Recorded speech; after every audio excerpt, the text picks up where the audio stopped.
I think a lot of people would agree that our education system needs an overhaul and that we need to move away from the industrial model of education and into an experiential model. Now, in order to do this, I think that one of the most impactful things that we can do is to stop equating reading with learning.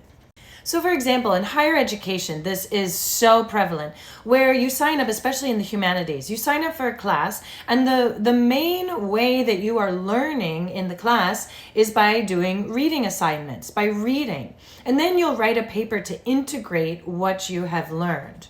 Now, obviously, there's nothing wrong with reading. The problem is when we just assume that if you read, you are learning, that all we have to do is assign reading. And in my experience in higher education, this drove me crazy.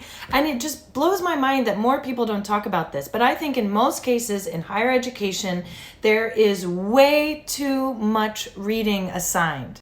When I was in college and in grad school, I would be assigned sometimes 2 to 3 books a week between all of my classes. And that is totally unrealistic if I want to maintain a social life and take care of myself.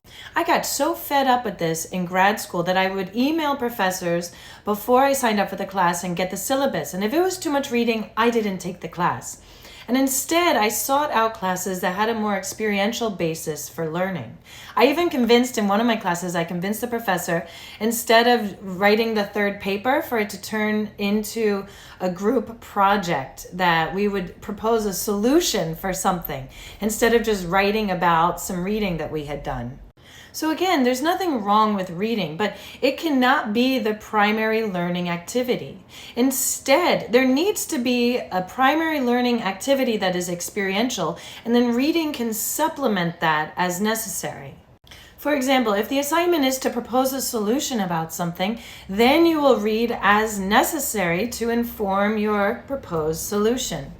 It really just blows my mind that people are paying upwards of $70,000 a year in some cases to be told what to read and then told to write about what you just read. And that's it. That's the education.